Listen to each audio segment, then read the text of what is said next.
Zephyr with Combat Feed Media, feeding you with all things combat. I'm joined today by Eddie Hearn, the one and only Eddie, Leigh Wood, and Josh Warrington just done.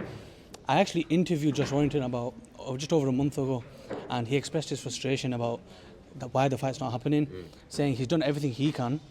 However, it's just not going over the line. What did it take to get that into a fight over the line? I think just time. Like I think when there's a bad blood stoppage, if you like, where two guys have different opinions of what happened.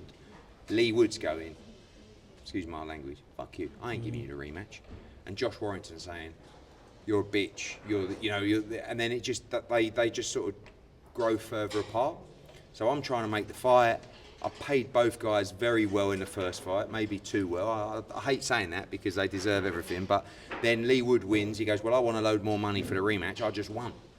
And then you're trying to make it happen and you can't, and then he ends up fighting Kakachi, and whereas really it was the perfect fight. You saw that up there. These two are made for each other, not just in the ring, but they're made for each other in the respect of you're always going to get them going at it with their opinions.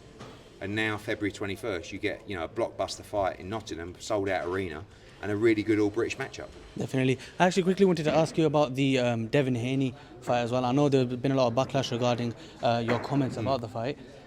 Bill Haney also came back with his words. He had a lot of words to say after the fight, saying, I want to quote it properly as well. You either learn with Eddie Hearn or you get burnt with Eddie Hearn. What was your response to that? I mean, Bill Haney is so far up my arse. Every time I see him, I actually have to check if he's still in there. He couldn't love me more, and he should love me because I overpaid his son. I made his son millions. And I have no problem with Bill and I have no problem with Devin. And I said this to Devin's face straight after the fight. That was boring to watch. I'm now sitting there as a fan, not a promoter. So I'm sitting next to Turki Al-Sheikh, Conor Benn, Carl Moretti, everybody. We're all saying this is not, the Ramirez fight was rough to watch. There are some boxing people that will say, oh, it was a masterclass, and I get it. Right, and if I was promoting him, I would probably have to tell you it was a masterclass. But I'm not, and I'm a fan. And as a fan, I'm watching it, and I watched Sam Noakes against Abdullah Mason, and I watched Bam, and then I watched Devin Haney, and I found it incredibly boring. But he's also very good.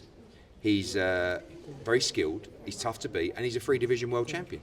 So I also say in my comments, you have to give him respect. But it ain't something that I want to watch.